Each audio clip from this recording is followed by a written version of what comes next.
welcome back to By George. Today we've got a very rare and a very exciting MG to look at. This is the 2004 M.G ZT V8. The ZT was based on the Rover 75. The Rover 75 was a joint project between Rover and BMW back in 1998. The Rover 75 was a much loved car. It wasn't perfect, but it was a great car and it was much loved for its old world charm and its luxury appointings. Rover needed to extend its model range, so it introduced the MG version of it as a more sporty, a more exciting type version. The ZT MG went into production in 2001. They came out in lots of different engine sizes, starting with an 1800 turbo 4-cylinder, and the most popular one was the V6.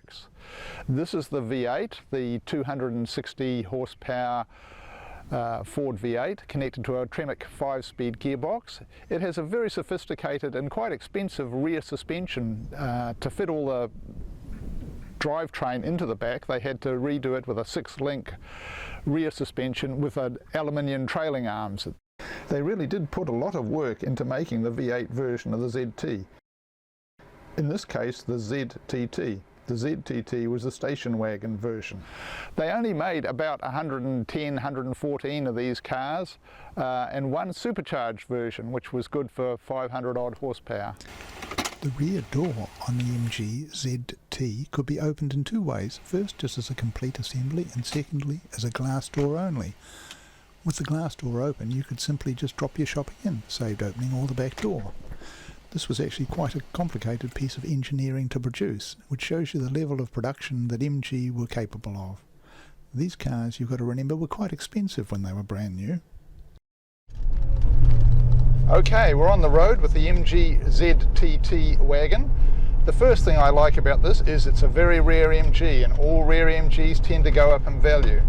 Secondly, it's a V8, and who doesn't love a good V8? Now it's a station wagon, or an estate car if you like, so it's very practical. It'll do everything you want. It'll carry all the groceries, or more likely it'll carry the spare set of wheel and the toolkits to the track for you if you're going for a track day.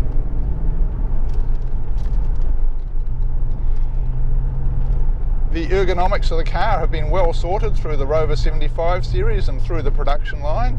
It's a good quality production car. Even today you can get all the spare parts you want for these cars because they're basically a Rover 75 with some go-fast goodies on them.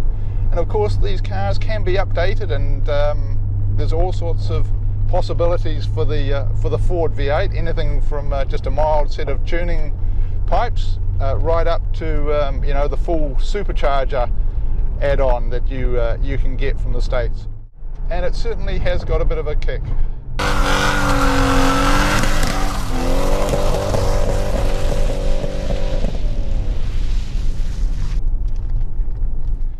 The clutch on this car is quite heavy, but it's a very precise gearbox. It's a well-proven gearbox. It's been around for quite a while.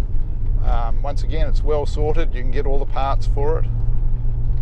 It does have a real sense of an occasion, and that's, with a classic car, that's you want. You want something that's got a bit of character to it.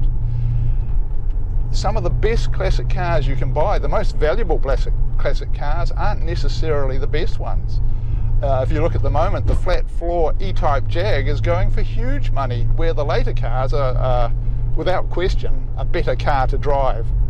But the novelty, the experience of being in a car that isn't perfect is worth the money. And I think in the future this car will go up in value because it's practical, it's a rare MG, and it's a bit of fun. It's a bit of fun that you won't have in an EV. Sure, the EV will be practical, sensible, economical to run. This obviously isn't economical to run, but it's fun. MG have a long history of record breaking, from Brooklands in the early 30s through to Mallory Racetrack in France and on to Bonneville in America. Stirling Moss in a specially built streamlined MG using the MGA twin-cam motor. They achieved a remarkable 245 miles an hour. But just 45 years later, in 2003, MG returned to Bonneville with the MG ZTT, and they managed to get this car up to 225 miles an hour, or 362 kilometers per hour if you prefer. This car was surprisingly relatively standard. It had a roll cage in it and a parachute on the back to stop it. The engine was produced by Roush Engineering. It was a 6-litre Ford V8 producing 765 horsepower, unsupercharged, unturbocharged. The car can be seen in test pits. It really was a good example of what MG engineers were capable of if given time and money.